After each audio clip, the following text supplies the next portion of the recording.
Murrow College of Communication at Washington State University. Online at nwpr.org.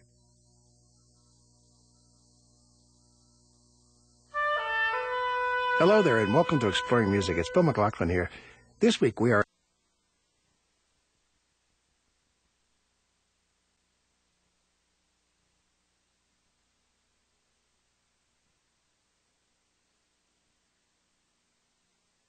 Adjustments meeting for September 24th.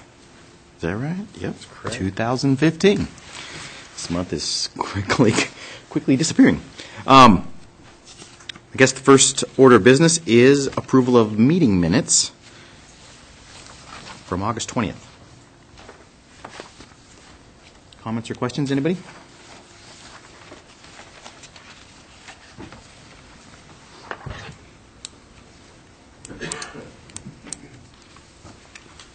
I have a couple. Under item 3, at the end of the second paragraph, where it said, Monson pointed out the buildings on Almond Street, north of E Street, abut the same power line. Couch reminded the board that the CUP application applied.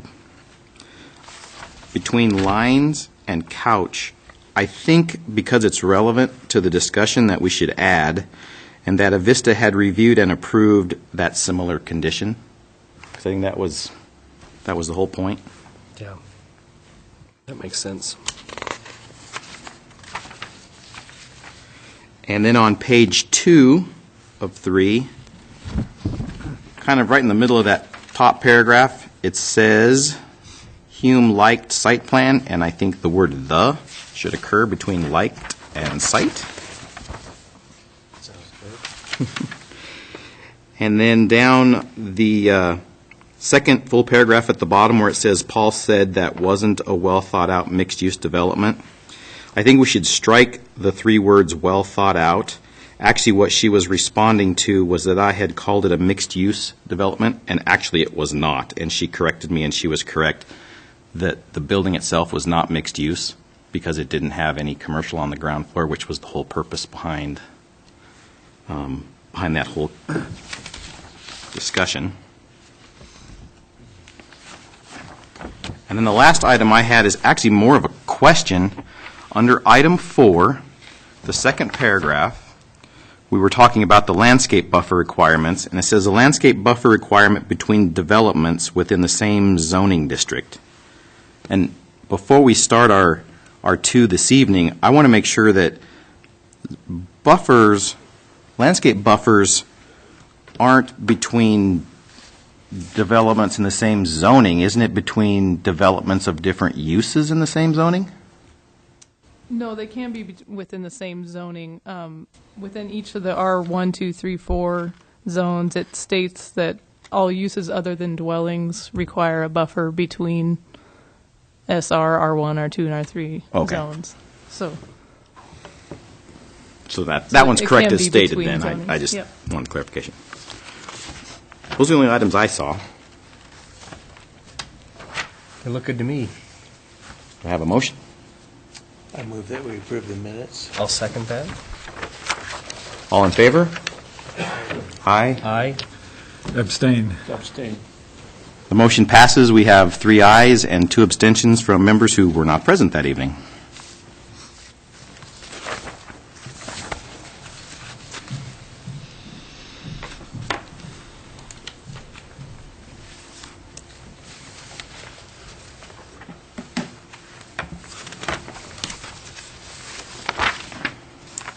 Good evening, board members.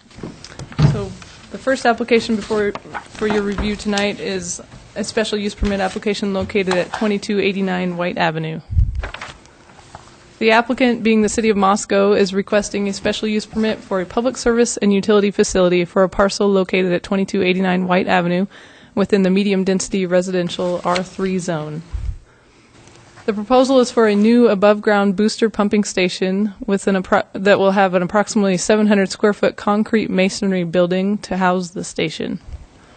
The new station will replace the existing below-grade pump station that is sized for only domestic flows and currently provides inadequate fire flows for the zone. The new station is identified as a capital project within the City of Moscow's 2012 Comprehensive Water System Plan. And the operating characteristics of the site includes a visit from one city staff person once per day to inspect the facility and ensure proper operation of station components. The subject property is shown here outlined in red. As you can see, it's located just south of White Avenue, adjacent to Bristol Road. Bristol Road provides access to one duplex residence right here to the east, and then the Green Acres development here. As I mentioned, the subject property is in the medium-density residential R3 zone. The R3 zone permits public service and utility facilities subject to approval of a special use permit. Public service and utility facilities include uses such as fire stations, telephone switching facilities, fairgrounds, cemeteries, pumping stations, and other similar public service facilities necessary to the neighborhood or community. And yet, the zoning code has a provision that states that uses other than dwellings shall provide a Type A landscape buffer along any property line abutting property zoned as SR, R1, R2, and R3. So the zoning for the property is split between R3 and R1.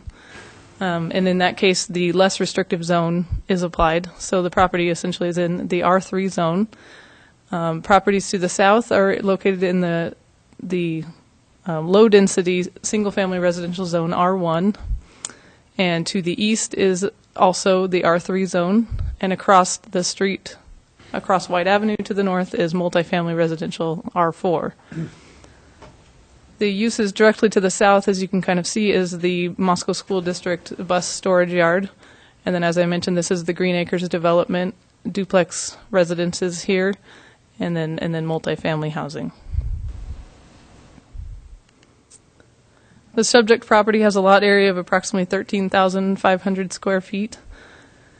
Again, it's southwest of the intersection of White Avenue and Bristol Road. The property does slope upwards from White Avenue towards the south property line. And vehicle access is proposed to come from Bristol Road. Bristol Road is a 25-foot wide residential street with curb gutter and a sidewalk on the west side. The adjacent other street, White Avenue, is an approximately 42-foot wide minor arterial with curb, gutter, and sidewalks on both sides. Here's an image of the subject property from the west, looking west, standing on Bristol Road, and from the looking east, standing on the White Avenue frontage. This is the proposed site plan that was submitted. It's a little bit difficult to read up there, but this is White Avenue out here and Bristol Road here with the access drive here. The drive is proposed to be at 12 feet in width. The building is approximately, like I said, 700 square feet, 30 by 20 feet, and with this site plan, it meets all required building setbacks. These are showing the building elevations. The top one is the south elevation and the bottom is the north. And then the east and the west elevations.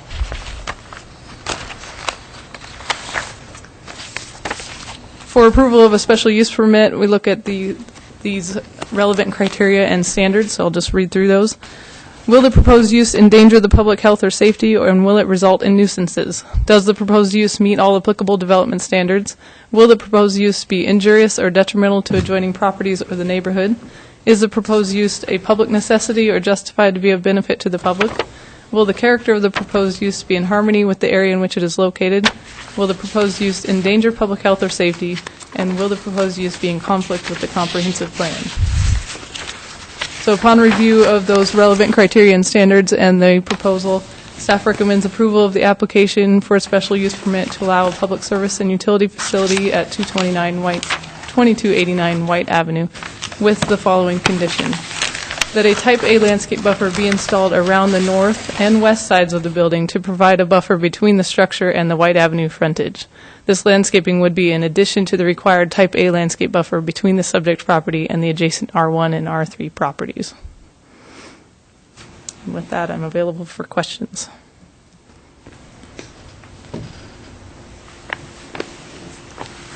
You answered my Type A buffer question already. Okay. Is there any plan for any fencing in addition to just the landscape buffer at this point? That's right. No plans for fencing.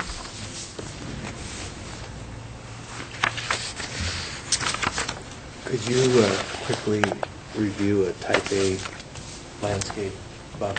I can. I'll have to grab my book real quick.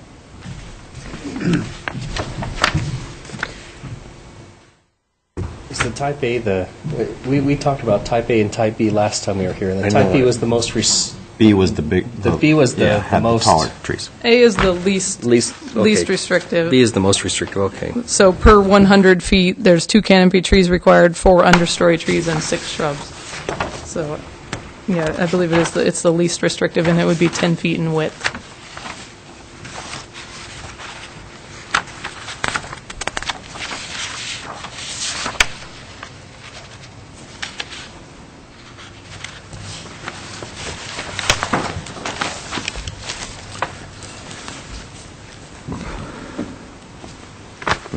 Another question for you. There's language in here that, and I'll quote it if I can, that it is not anticipated to be audible, the sound of the... I don't know what that means. Can you give me a better description of what not anticipated to be audible means, meaning you won't be able to hear it, or that you don't know, or the applicant doesn't know if it'll be... Well, essentially, that there will not be any noise from it to neighboring properties. That's not to say that maybe if there's some maintenance or something going on, that perhaps at one time there might be some noise, but I will let the applicant speak Okay. more towards that. All right, thanks. Any other questions for City? Thank you.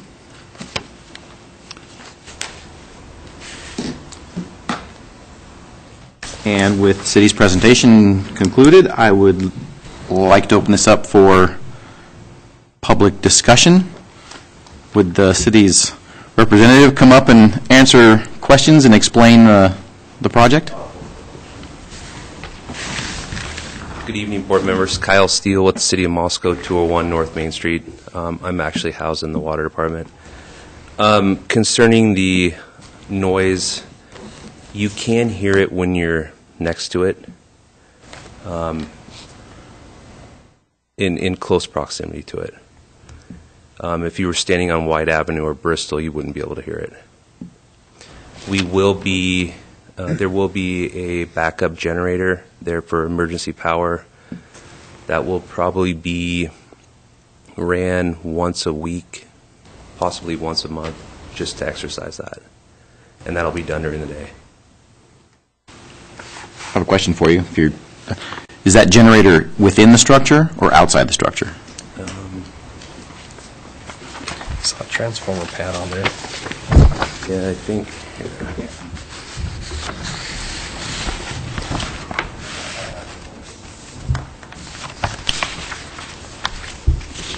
Oh, I see it. It's actually on a pad outside. Yeah, it's on a, I think, concrete slab.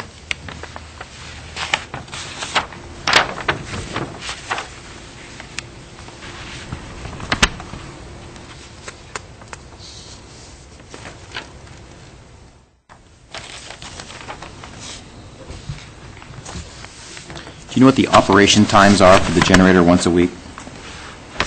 It will be about, I think, 30 minutes run time, and it'll probably be somewhere between 10 and 11 AM. a.m. Yeah.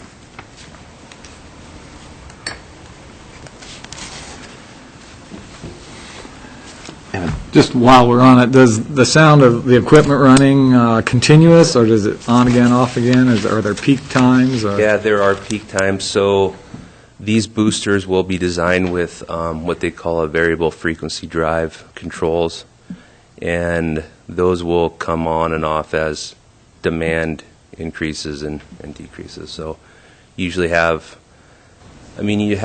somewhat of demand throughout the day, but they're definitely ramping up and down.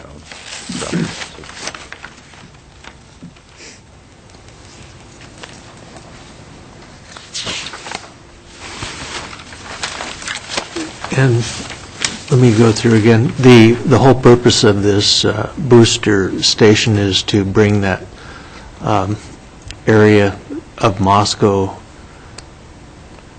within the fire suppression system.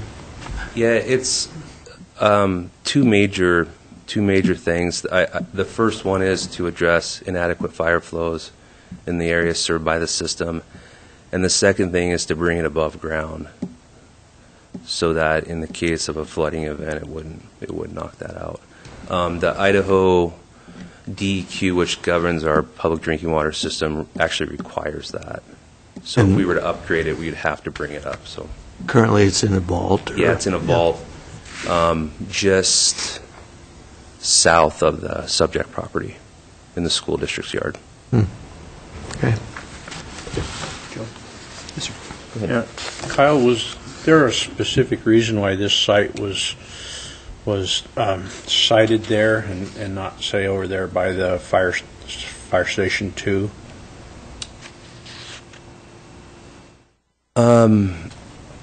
I'm not sure.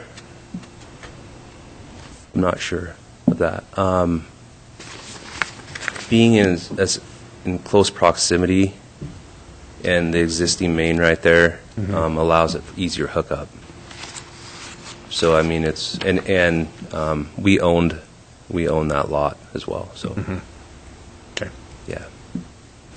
But to answer, I'm not exactly sure of the exact reason, but for those other reasons, I think that's why it was chosen. So.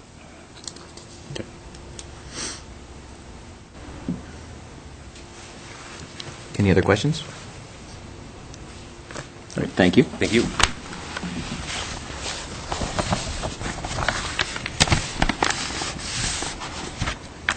Would anyone else like to come up and talk about whether a pro or con with regards to this project?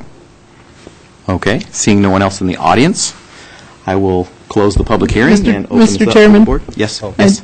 So we do have one email comment that was sent in just today, so I needed to ask the board if they wanted to receive that tonight, and then I could read it into the record if you'd like me to. Yes, please. Okay. Okay, attention Board of Adjustment, my name is Ryan Higginbotham, and I'm writing to share my concern over the proposed booster pump station to be installed at the corner of Bristol Road and White Avenue. My residence is located at 1306 Bristol Road, directly across the street from the proposed site. I have no concern with the booster pump itself. My concern is regarding where the access road to the station will be located. The City of Moscow has restricted parking so that it is only available on the west side of Bristol Road. These parking spaces are the only available public parking spaces near my home. I and my guests routinely park vehicles on Bristol Road.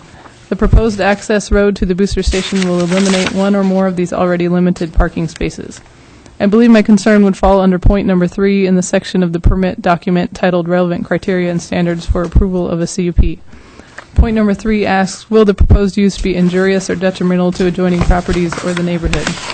While there is certainly no potential for injury, I contend that having the access road on Bristol Road would be detrimental to the residents of the Stowe-Bristol HOA. You may only see the loss of a couple parking spaces as simply an inconvenience, but I believe it would also hinder my ability to sell or rent my home in the future. Lack of available parking would certainly limit the pool of potential buyers or renters. I'd like to ask that you please consider placing the access road to the pump station on White Avenue and not on Bristol Road.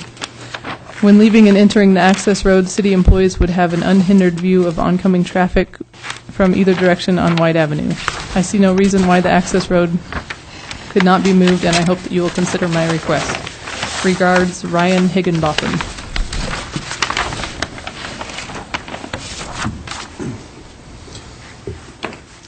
Joe, can we still ask questions at this point, even though... Agreed. Could we get you to come back up to the podium and answer a couple questions under the mic? Kyle, you heard the concerns that Becky read, and do you have a reason for citing the access off Bristol and not off of White Avenue? Yeah, our current construction standards don't allow access for residential type of uses off of minor arterials. And the city considers this proposed use to be a residential type of use. Is a curb cut there right now? No. We get to talk about curb cuts. Oh, joy. Woohoo. And I guess my next question is, I presume that they're entitled to have a curb cut for access into the. Yes, there's into every parcel can have a curb cut on each side of its lot. Okay, And so there's- they could have one on Bristol and on White Avenue if they so. Yeah. They so choose. Well, except for the fact that, It's- like he said, the city street standards they prohibit approaches for individual residential lots. So where it sits right now, the access has to be off Bristol to comply with the city standards. To comply with the Correct. city standards. And that's for a minor arterial, which is what White Avenue is. That's only if it's considered a residential use, though, isn't that correct? If- The language in the construction standards states that minor arterial streets shall be subject to access control. No residential driveways shall be permitted. And I guess the city takes the position that the limited amount of activity that will occur is more similar to a residential use than a commercial use. Okay, well, Joe, can I comment? Yes. I guess I would say that I look at it more of an industrial use or a commercial use. I mean, it's not just helping that property there. I mean, it's helping the whole city. And there's going to be commercial vehicles there, and it's supplying water for commercial uses downstream. I guess I would like the city to maybe take a different look at that and think of maybe this is a commercial use, but if they did that, would they then have to get a variance to have a commercial use in that zone? No, I don't think that they would. But I do think that the intent of the code stating that it's for residential lots is that it's really meaning individual parcels instead of like a drive that goes to 20 different homes. But like he said, it is considered kind of more of a residential use. The other things to consider is that it is close to the Bristol intersection to have another curb cut.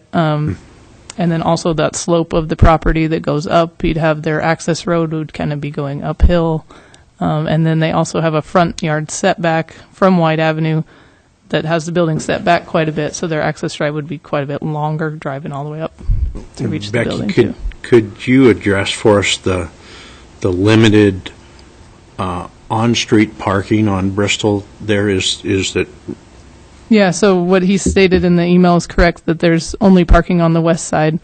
The site plan, the access drive is only showing a 12-foot wide drive, which typically a curb cut is 20 feet in width. And so we feel that it's really probably only taking away maybe one space. There would still remain at least 2, maybe 3 parking spots on that side. Okay, thank you. Could we flip back through some of the photos? Yeah, you want to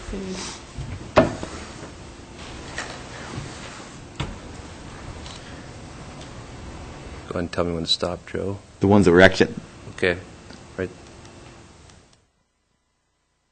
that was the only photograph of the site. Yeah, it doesn't show the parking too good, but Was there a site plan that was a little bit more blown up than ours that shows the street? If you go back one or two more. There. Oh, right there. one more. One more. Yeah, there you go. It's not zoomed in too far, but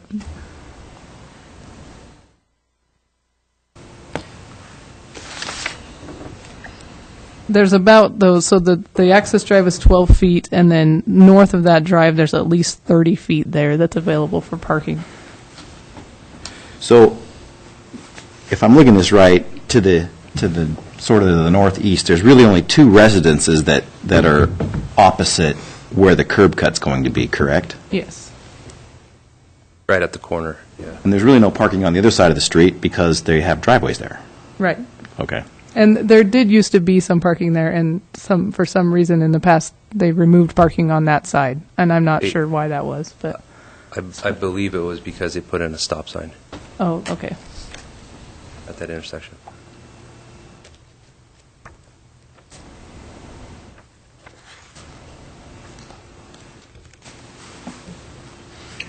Any other questions? You can have a seat again, I guess. I guess we're technically we've closed the public hearing now, again, now that we've had that email, and we'll talk about it amongst the board. I'm inclined to approve the application with the condition as recommended by staff, and I guess I'm not as concerned as the parking if we're only going to lose one parking space. I was thinking if they were going to lose 2 or 3, that would be a concern, but I think I could live with loss of 1 parking space. Well, it seems to me they're entitled to have that anyway. Whoever owns that is entitled to have A curb cut. a curb cut, which is going to take away parking. So I understand the residents' concern, but I think it's a foregone conclusion that there's going to end up a curb cut there at some point, and we're going to lose parking. So I would agree with Marshall. I'm satisfied with this application and with the condition. Other comments? I'm sure that I'm in favor of it.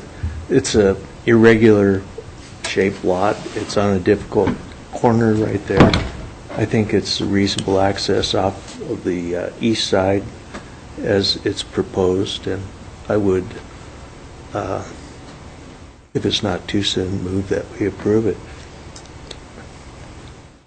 Before I ask for a second, Evan, comments? My only lingering concern goes back to the noise level, which, as it's currently slated to be developed, sounds like it'd be negligible, but the establishment of a pump station at this location might at some time in the future require some different type of equipment and some slightly altered use that perhaps would break over into the audible at the property boundary type of situation. I mean, I'm being a devil's advocate here, and I would like to see that not happen. I'm satisfied with Kyle's answers to our questions that as it's currently planned, it won't be. Like I say, once a special use permit is allowed, I don't know if it would have to be reestablished, reapplied for if they did significant changes to their methods of pumping there that might create a different noise situation. So that would be my only concern, at least that we discuss it, so that it comes up that what we're approving is a final product similar to what Kyle has suggested, and that a significant alteration to that, especially with regards to noise at the property boundaries, would require us to readdress it. Well, in regards to Evan's concern with that, I think most complaints about noise in the city are addressed by a complaining owner, and if there is a formal complaint, then the city usually acts upon it to remedy the situation. And I agree, that's been my experience, but I certainly want us to not just overlook that possibility, and also wanted to, and maybe Becky can help me with that, whether or not a significant change to the operation of that pumping facility would require revisiting the special use permit at some future date, 15 years in the future, say. Well, typically, with any SUP, if there's if they needed to build the building larger or something like that, anything out of characteristic from what was portrayed in this application would be it would be an amendment to the special use permit. But before we have you come back up, I might know what you're about to tell us, because I've worked on a pump station and was in one in Pullman, and the variable speed pump is what makes the noise, and you can hear it inside the building, and you can actually hear it lightly just outside the building. I think that if the pump, I don't think the pump gets bigger, I think the whole mechanism changes to be bigger, but the sound level remains the same. And in addition to that, this building looks like it's CMU, so I don't know the exact STC rating of it, but I'm thinking it's a safe condition, even if the volume of water needed to increase. So unless its use actually changed, which is a whole different thing. I think what's happening inside, even if how it operates changes, I don't think the sound becomes a bigger issue. But if you'd like to come up and just stand at the podium this evening and clarify that for us. I guess in the permit application, I didn't want to sound absolute. There's very high certainty that you will not be able to hear it outside of the building. The plans are final now. The engineering work has all been completed, so we know what we're going to expect. I just didn't want to be absolute, but it won't be a problem. And if it were, the city would definitely address that. Bingo. Those are the right words. What's that? That's the right Good thing answer. to say. And that satisfies me. I wanted to make sure we covered that. We got it on the record that way, and then I would like to second Mark's motion to approve this Mark, with the condition. with the condition as presented by All by right. Becky. We have a motion. We have a second. All in favor? Aye. Aye. Aye. That's all 5. None opposed. The motion passes with 5 ayes, 0 nays. Would someone like to address the conditions? Can we adopt those prepared by city? Motion? I'll move to adopt the ones that have been prepared by the city.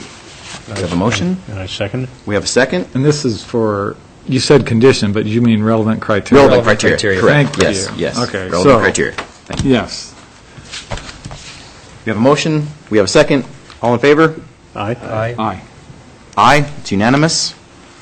So the relevant criteria are approved. And that ends our first one. So can you tell us about the second one?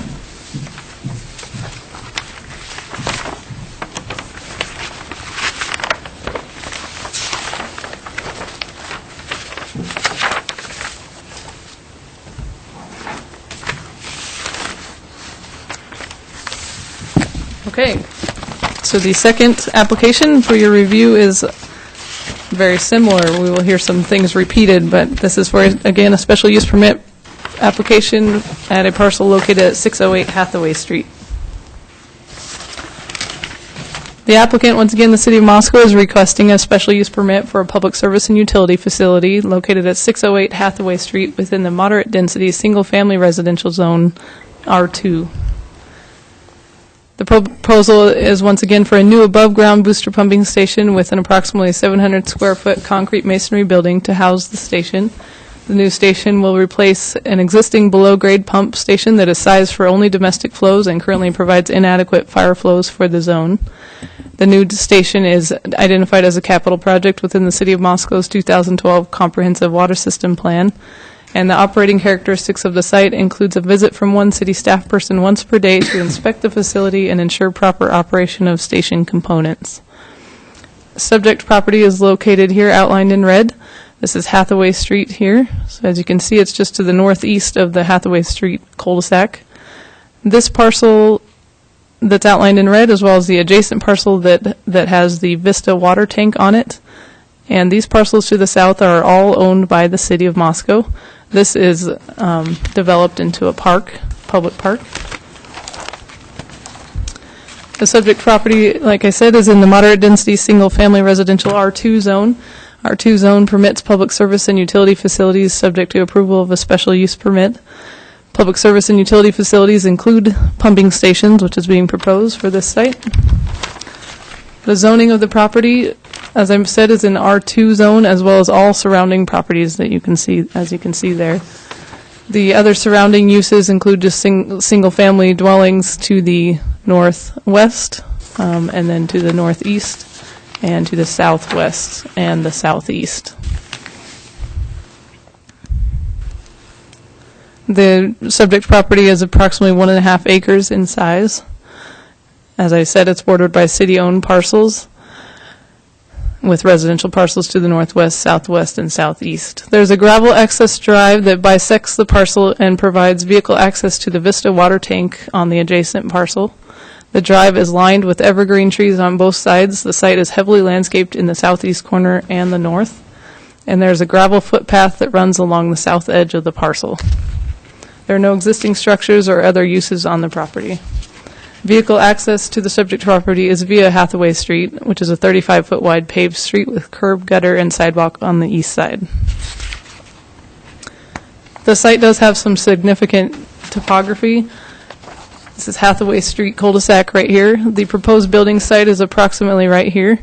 And this area here is at 2750 elevation and is the top of the hill and the flattest location on the parcel. There's about 20% slopes from Hathaway Street up to that top of the hill, and 34% slopes from the residential properties to the northwest towards the building site. So here's a photo looking from the Hathaway Street cul-de-sac looking towards the property. This is the gravel access drive, and this is a little footpath that comes up to meet a gravel, about 4-foot wide footpath. As you can see, it's heavily vegetated. This is approximately where the building site is proposed. This is the gravel footpath, and down just right next to these trees is the access drive. And this is looking about where the building will sit, approximately towards that access drive. As you can see, it's heavily vegetated on both sides. There's evergreen trees on both sides of that path. The proposal is to remove some of these trees and then replace trees to the south of the new building. This is looking to the southwest across from the building site. So this is south of that footpath. So as you can see to the south of the footpath, it's also heavily vegetated. And then looking to the west towards Hathaway Street, so back down the hill, standing on that footpath. This is the proposed site plan.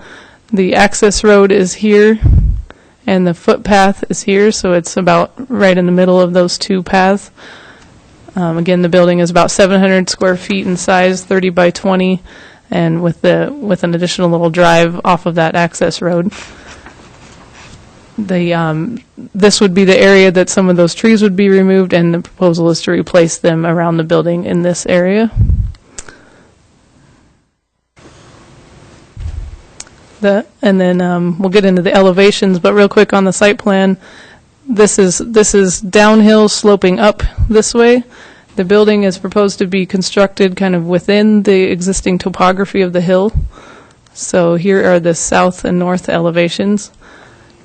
And on the side elevations, we can see where this will be the grade adjacent to the building. So it will only be 3.5 feet tall on the south side, and will be constructed within the existing grade, and then approximately, I think, 12 feet tall on this side, on the north side. So once again, with a special use permit, we review several relevant criteria and standards, and I will read through those once more. Will the proposed use endanger the public health or safety, and will it result in nuisances? Does the proposed use meet all applicable development standards? Will the proposed use be injurious or detrimental to adjoining properties or the neighborhood? Is the proposed use a public necessity or justified to be of benefit to the public? Will the character of the proposed use be in harmony with the area in which it is located? Will the proposed use endanger public health or safety? And will the proposed use be in conflict with the comprehensive plan? And upon review of those relevant criteria and standards and the proposal before you, staff recommends approval of the application for a special use permit to allow a public service and utility facility to be located at 608 Hathaway Street and with no conditions. I have a question for you. Mm-hmm. Clearly, you have to move trees in order to create the drive. Why place them on the south side, which is an extremely short elevation, and not along the west side or on the opposite side of the drive on the north? Well, I think that they are showing some on that west side, kind of around the east. Perhaps it's to buffer the footpath from the building. There are a lot of neighbors that use this pathway to walk their dogs and take walks And so maybe they would like to buffer the building. So by placing them on the south side, they're actually placing them between the building and the walking path? Right. Okay. Yeah, that's what these That would are make here, sense. trees. Yep. So did I understand correctly that on the south side of that building, basically the roof is going to only be about 3.5 feet above the ground? Yes. Do you have any concerns about kids climbing on that? And the only reason I ask that is because I live near that water tank, and I've had occasion to see kids climbing up and down the water tank in the middle of the night. So there was a discussion about that, and the Public Works Department definitely considered that in their review. They are prepared to pay attention to what's going on and mitigate anything that needs to be done if it becomes a problem. Okay. In other words, that's the cheapest form of construction, so they're going with that. I don't know.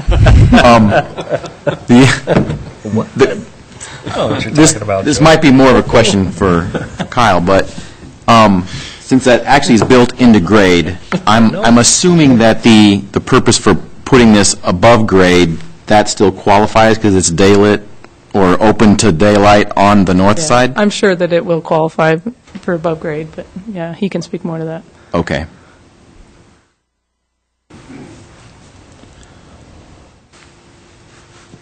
Any other questions for City?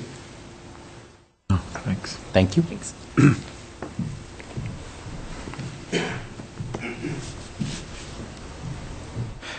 We'll open this up to the public. If you could please come back up and state your name and tell us the purpose for this one, which is probably similar to the last one. Who's this guy? Yeah, good evening, board members. Kyle Steele, City of Moscow. Yeah, this is a exact similar situation as the last presentation. The purpose of this booster upgrade is to increase to address the inadequate fire flows in that zone, and also to bring it above grade. One question that I have for you is where's the underground pump that we're replacing for this location? Did you have a picture? It's down Hathaway. It's about, which one's the laser pointer? Is that the top one? Yeah, the green. It's, let's see. Is it on the east side of the road on Hathaway, kind of built into the sidewalk?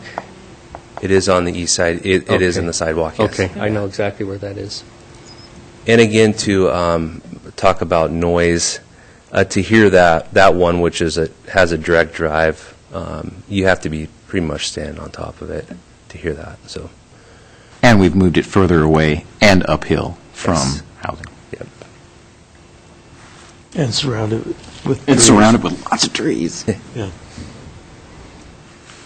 Any other questions for Kyle? Thank you. Thank you. Hey, well, I do have a question before you, now that I'm thinking about it. Becky mentioned that the city is prepared to address issues with safety. I having a roof that you can jump on at 3 feet and then it goes up to 12 feet concerns me a little bit, just based on my experience with kids and on being on the water tower late at night, and I've seen police take kids off the water tower before. How is the city going to deal with that?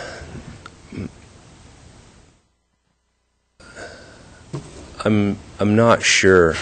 I think that if there were issues, if we got calls from the public, or during a site visit, a staff member saw a kid doing that, that would be something that would be addressed immediately, and that would probably be a decision that would be made by Les McDonald, our public works director, or Kevin. We've talked about maybe putting up a kind of an attractive lattice, maybe, or I don't know, if maybe a grate or something like that on top of it. So I'm not sure exactly what we would do. I'm not an architect, but can the city, I don't know if the right word is not backfill it to where it creates more of a hype before the kids get on it? so there's a space around it that, you know what I'm talking about? You're the architect, I do. Joe. You know what I'm talking Kind of about. like a little moat. Raise the wall. They would tend to want to jump across that onto the roof. Which might make it a little even more dangerous. I kind of have a legal question for you. I have a The personal comment. injury lawyers are going to love it. And just to clarify, in the packet, there was a fence around it, but that's no longer the case. That's the one. Yeah. That's a decision that was made by the Public Works Department. We won't hold you to the grill. It wasn't your call. But we wanted to know if you were aware of any. We would definitely respond to any concerns the public had, or any concerns that, or safety type of related incidents we see out there. Okay, Joe, the way I think it works is get an architect to design it, and then you get a lawyer to figure out what the problem is, but then you get a builder to actually go there and build it so it works. There you go. There you go. There you Yeah. go. And we wanted to make it as aesthetically pleasing to the residents up there, and a fence is, a fence is a fence. So. Well, it sounds like the city is aware of the danger. Yeah, And they've definitely. considered it, and they're going to move in this direction. Okay. Well, Any other questions for Kyle? Thank you. You. Would our audience like to come up and make comments? Sure. And it has to do with what Mark was talking about, and I appreciate you being concerned about the safety. My name is Matthew Yuzenko, and I live at 714 Hathaway. It's a great plan. Get it out of the street area. I like this. I like how it's built into the hillside. It's actually going to be quieter probably than the one on White. But I'd rather see us be proactive and build a fence. I have kids myself. They're older, but they were young. They would take advantage of that roof anytime they got. They would go up there. They'd try and jump off. It's 12 foot high. I can see accidents happen. A fence is well worth the cost of saving a broken leg or worse. So I just think, a fence is nothing, and it's really easy to build a fence. Chain link is not that aesthetically unpleasing. So. Okay. Thank you. Would you care to make a comment? Okay.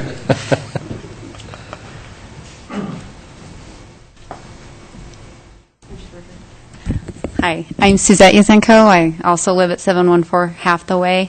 I think what we want to be aware of is that park is very dark, and there's no lights, and there's actually recent graffiti and a lot of vandalism lately. So I think you might want to be aware of, maybe check with the police reports and all of that, but there's a lot of things going on up there because it's dark.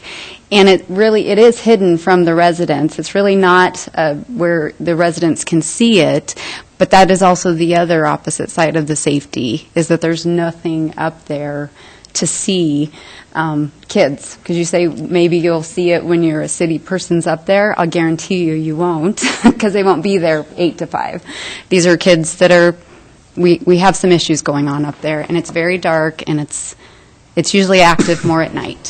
So I just wanted you to be aware of it as you're making a decision.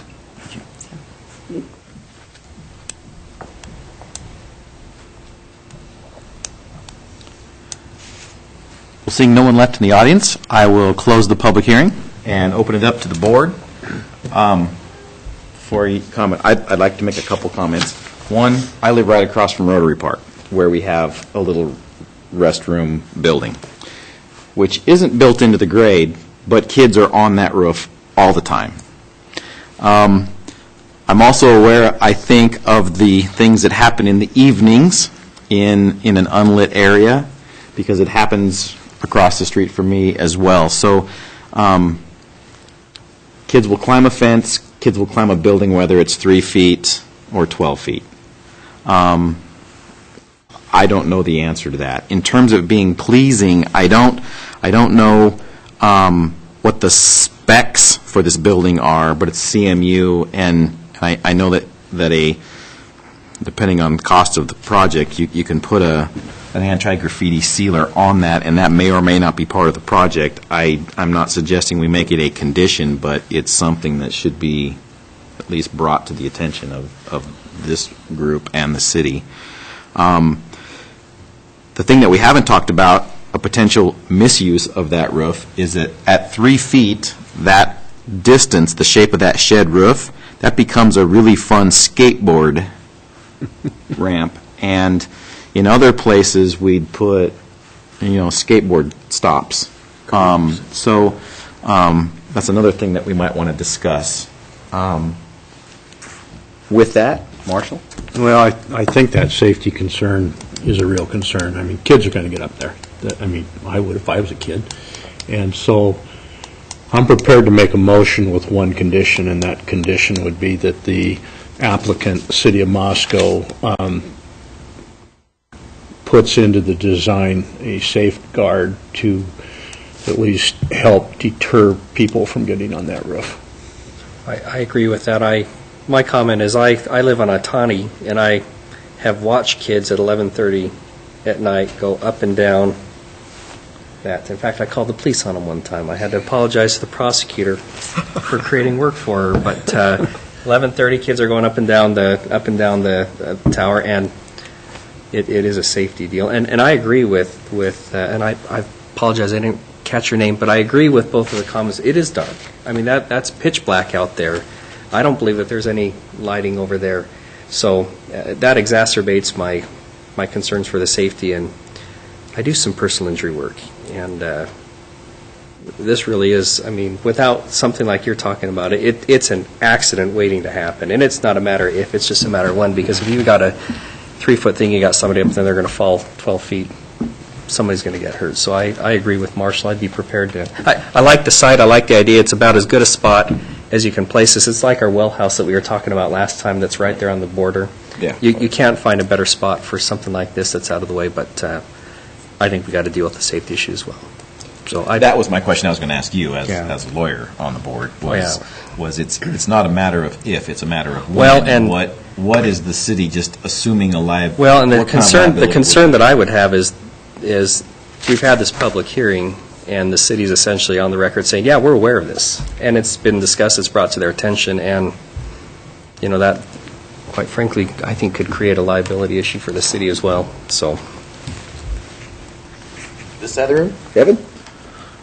Well, just to add fuel to the little fire you guys have started, I immediately thought of, in the years that we've had enough snow, what a nice snow ramp they're creating, just with the roof and the whole thing. So I don't think we can meet criteria 1 and 6 the way this is proposed. We are charged with meeting that, and will it endanger the public health or safety? And we have pointed out ways that we think it can, as proposed. And will the will the proposed use endanger health or safety number 6 more specifically? So I don't think it's our responsibility to come up with a way to answer that. I almost see it, the necessity to table this until the applicant comes back with a design or a design change or a method of mitigation that we think does satisfy those concerns. And I don't want to make that motion right this second, but that's where I'm tending. I'm not sure I'd like to table it. I think we should put a condition that because really we're not a design review board. Right. So I think if we were to have a condition that required to provide something to mitigate that, then that covers the city, that covers our concern, and we don't have to come back and decide whether it was a good design or a good mitigating item or not. No, Joe, I guess I'd like to make that motion that we approve the application with the one condition that the city incorporates into the design some safety features to mitigate any hazards as people getting on the building. Okay. Before we get a second, Mark, we haven't heard from you. Would you? Yeah. Again, I like the site. I think it's well placed, but there are some possibilities. we shouldn't be throwing them out here, but, I mean, the roof could slope the other direction. It could have a sort of a parapet in height. So it's less accessible. It may have a gable and hips that give it some height and make it not so tempting as a ski slope or something. Just the roof shape itself could change. Yeah, I think the roof shape, or even if it was left sloping as it is now, it could have a drainage parapet or something that brought the height up and made it a lot less accessible. So I agree. I think that should be considered in this design, and that the city somehow should be asked to provide for that. Smalls? Go ahead, Evan. Well, if I may, I agree with all that, but I don't think we can use that as a end-all for meeting criteria 1 and 6. I don't think we can say that, well, we're going to approve this, and we're going to require the applicant to meet number 1 and 6 for us, that criteria. I think that's too nebulous. Well, I don't think this is related to 1. 1 refers to the use, which is the pump house. So the use of what the purpose of the building is, I think, is how we would get around that as an issue for 1. I think that's probably how to get around it for the issue number 6 as well. And I see what Evan is saying. I'm talking beyond. I'm saying that it would be, we could pass any CUP or SUP that didn't meet any of the criteria, saying, well, we accept it with the condition that the applicant meet all the criteria, without knowing specifically how they've done that. Yeah, but we're requiring that they put a mitigation, some kind of mitigation there. Sure, but we need to know what that is, or we need to... Why? It's a mitigation. There isn't any on a building across the street from me, and kids still get on it. So, right, but it didn't require an SUP or CUP that came through this board. This is more of a technical nature of how we address these criteria. So, a couple comments. One, I made the motion purposely vague and not specific so that the city can go back and either redesign the building as Mark suggested or put a fence there. I left it purposely vague. And I think once those safety concerns are incorporated into the design of the building, it takes care of the relevant criteria. But wouldn't we have to review that to say so? I don't think so. I think as long as the condition was met. Well, I really disagree that we can't pre-approve an unknown mitigation for a problem that we've identified. that's assuming that we can prove that the mitigation is good or bad or indifferent. Well, we can see that something's done. Right now, all we can work with is what we're presented, and we all agree that that isn't going to cut it. So we're not going to design something for them or for any applicant that would allow that. You know, that's. Well, another reason that I left it up to the city to redesign it, I assume, Kyle, that you're trying to get it done during this construction season?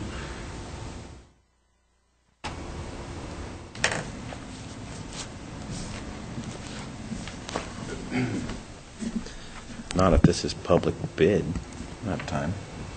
That was the hope. I talked to our assistant city engineer today, and it sounds like construction got moved back to March of next year. That sounds about right. Okay. So that's my understanding. Okay, thanks, Kyle. That would give them time to redesign if they needed to. It seems reasonable to me that if we have this mitigation on it and the city has to meet it, it's not up to us to review how they meet it as long as it is met before a building permit can be given. That was kind of what I was trying to say in response to Evan's comment was even if we tabled it and made them show us what that change was, I'm not sure I want to be the guy that approves that, and then when it fails, have that on us as a board just because maybe their mitigation was the fence and kids climbed it and then fell off anyway. Well, that could happen with whatever we dream up, but the point is I don't think we can satisfy criteria by just saying, well, we're going to let the applicant satisfy the criteria at some later date. I hear what Evan's saying, and I think what Evan's saying makes sense as well, but we could have a second and we could vote and see what happens. I'll second Marshall's. So we have a second to the first motion? Okay. And that's with a condition. I'd like to hear the condition then. The condition that I stated was that the applicant, the city of Moscow, go back and redesign the proposal with safety mitigation designed into the project to keep individuals from getting on the roof and on the structure. So eliminating access to the roof. Correct. All right. I wanted to hear it specifically. Okay. All right. All right, we have a motion, we have a second. All in favor? Aye. I'm going to vote nay on this. Aye. Nay. Aye. So it is approved 3-2. Now, that said, now I need someone to address the criteria, or the relevant criteria. I heard Evan's concern with the relevant criteria. Again, the relevant criteria number one, I think, Joe, you addressed that is the use of the building and that we're okay there.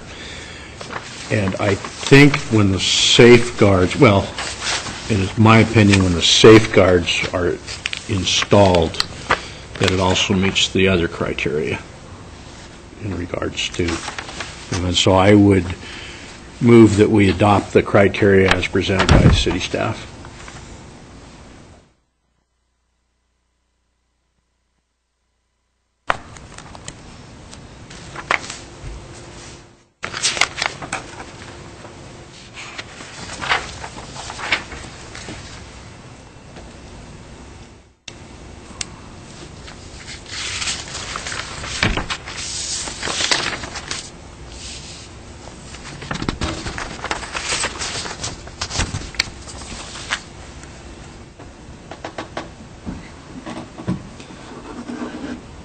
Before I ask for a second, so under item 6 where it says nor result in nuisance, want to just leave it as is and not add anything behind that? Hey, Joe. Yes. Is this a good time to request that staff write this up in a way that we can review, and then we'll vote on the relevant criteria at a later time? Just to make sure we've hammered that out, that one clarifies the board's feeling that in criteria 1, we're talking about the use, and that we're going to address criteria 6 by, and I want the language to be in there pretty specific, through mitigations that are being proposed through our requested condition. And if, rather than stumble through it here, might be better if we ask staff to re-present relevant criteria, and then we'll vote on them at a later date. That's kind of what I was getting at with the wording I'll on withdraw 6. my motion. Okay. So motion withdrawal. Do we have a new motion? Yeah, I'd like to move that we request city staff to make a new relevant criteria statement that we can review at a later date that incorporates the information that we've suggested in the conditions, and especially addresses criteria number 1 and number 6. Do we have a second? We have a second. All in favor? Aye. Aye. Aye. And Marshall was the second. And the decision was unanimous. So that ends our second item for the evening. Thank you. Board communications. I think I've seen recently we've got another one coming up, and there appears to be a quorum. Yes, so October 22nd. So we did receive one application, but it was actually withdrawn just today. So, however, we're expecting another one to come in the next, I told them if they got it in by Tuesday, they could be on the agenda for the 22nd. Do we want to just save that date for review of the relevant criterion standards on this one anyway, since it's probably already noticed up? Nope, we haven't yet? noticed it yet. And we do like to do those at like 5 o'clock, or Oh, 5:15, remember, instead of 7. Okay. But So we that's were going to something save that date anyway because we're anticipating another application in the next day or two, so. Okay. Okay, great. So when do you anticipate having relevant criteria for us to look at? Today's Thursday. to approve the RCS? Mm-hmm. Because they voted that way. Do it that way. Is it crucial from a timing standpoint for the city that we get that approved prior to the next meeting? I don't think it's, I mean, it can, Especially if we know we have a next meeting. Usually, we don't always have a next meeting scheduled. 3 weeks from today. I think that it can wait till that meeting. They're not, like you said, moving forward with construction until spring, so I think that If there is an urgent need, we can always get we could together after schedule work something. and, yeah. Sure. I guess the other question about that next meeting, will we have enough people from this meeting at that meeting? I know I'm not one of them. I know Linda's one of them, so I just want to make sure there's enough people to actually Oh, that's not good. not have enough board members that are Yeah, can vote on that. What's- that can't. Can we do it that next have to week? abstain. I'm not positive yet. I have something that isn't Okay. decided yet, but what if you wanted to do it next week, like Tuesday at 5:15 or something? Would that work? Tuesday at 5:15 works great for me. Yeah, that works fine.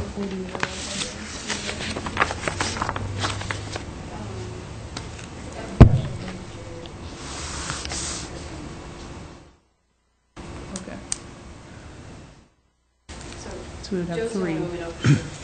Right. And with 3 yeses, pass it? The only reason I brought that up was I knew I couldn't, and I thought I saw on there that Linda and Jerry were 2 that could, and so I was just making sure that we didn't have enough different people that couldn't. But they could still approve it. With a quorum? They probably I guess they could, couldn't they? They just wouldn't approve minutes, Right. which we wouldn't do till the next meeting. They'd anyway. have to be familiar Okay. with the record. And Yeah. But there would, I think 3 of you said yes to the 22nd. I think that would be enough probably to approve it anyway. Okay. Okay. It's up to you guys, so if you'd like to meet Tuesday, we can do that too. I'm available. I can be here Tuesday. It's a short skip from my office to here, so it's not a... I'm available on Tuesday. That gets 3. I don't know. That's why I'm hesitant. I don't. That's like, What about Evan? it's Not like sure. years away to me, Tuesday. Oh, Tuesday. I don't actually know, but yeah, probably. So we want to go that way? Yeah, I would rather do that, Yeah. because we know that there's enough of this body that can be there. Okay. Yeah. I'll check my schedule. I'll email you for sure, but even if I can't, there's going to be It'd be 4. enough. Yeah. 5:15, that'll be a short 5:15 meeting. Tuesday. It'll be We don't have to advertise this, do we? It's not a public hearing. Posted. It's not a public hearing? Okay, that's right, because it's just kind of the... We already did the public part. Okay, It doesn't have to be noticed, but it has to be posted. okay. I knew we ran into that one time, but that makes sense. You know what? I can't be here Tuesday. Well, send Mike. Can we do Wednesday? Wednesday works for me. Yeah, that's fine. Okay, sorry about that, gosh. I should have checked. Okay. Actually, I think that I can almost say yes for sure on that one, but I'll still email you tomorrow. Oh, I had accidentally put it on Wednesday anyway, so that works for me. So We're going to double check the room real quick, too.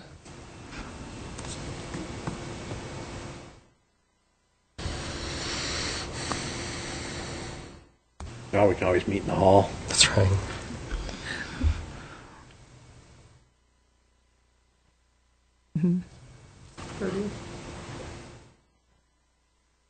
Who normally meets on Wednesdays? P&Z. Yeah, not till... Okay. So the 30th at 5:15. Okay. All right. All right. Will Any you other? send us a any other? reminder email? Yeah, we can do that. Nothing further. Nope. Do I have a motion and a second to adjourn? I'll move to adjourn. I have a motion. I have a second. All in favor? Aye. Aye. It is unanimous, and we are done at 8:11.